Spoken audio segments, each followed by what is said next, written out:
அஸ்ஸலாமு அலைக்கும். இன்றைக்கி சிக்கன் கிரேவி எப்படி செய்யலான்னு பார்க்கலாம். 1/2 கிலோ சிக்கன் எடுத்து வச்சுருக்கேன். பல்லாரி வெங்காயம் 3 தக்காளி, ஒரு பச்சை மிளகா, மல்லி இலை பொடிசாக கட் பண்ணி வச்சுக்கலாம். கொஞ்சமாக ஆயில் ஊற்றிருக்கேன்,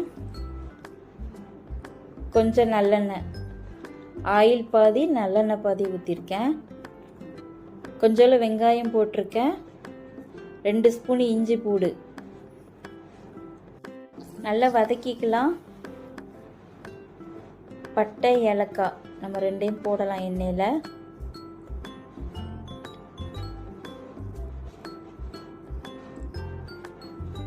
இஞ்சி பூடு பச்சை வாசனை போனதுக்கப்புறம் நம்ம வெங்காயம், தக்காளி, மிளகாய், கொஞ்சோண்டு மல்லி இலை போட்டு நல்லா வதக்கிக்கணும். உப்பு போட்டுக்காங்க, அப்போ தான் பிடிக்காமல் இருக்கும். இல்லை நம்ம நல்லா வேக வச்சிடலாம். மூடி போட்டு கொஞ்சம் நேரம் கழித்து ஓப்பன் பண்ணி பார்க்கலாம். நல்லா வெந்துட்டு நம்ம சிக்கனை போட்டுடலாம். தேவைக்கு உப்பு போட்டுக்காங்க.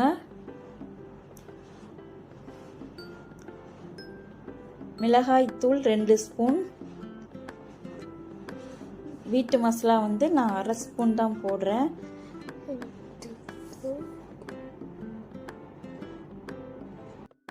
தண்ணி நம்ம கொஞ்சமாக ஊற்றிக்கலாம், ஏன்னா கிரேவி தான் நம்ம வைக்க போகிறோம். மல்லி எல்லாம் அதில் பிச்சு போட்டுக்கிறேன்.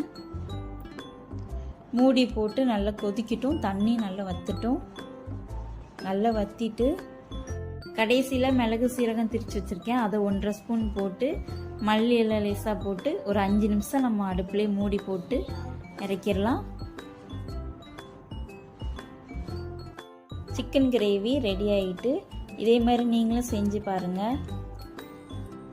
இந்த வீடியோ பிடிச்சிருந்தா ஷேர் பண்ணுங்கள், சப்போர்ட் பண்ணுங்கள், சப்ஸ்கிரைப் பண்ணுங்கள். அஸ்ஸலாமு அலைக்கும்.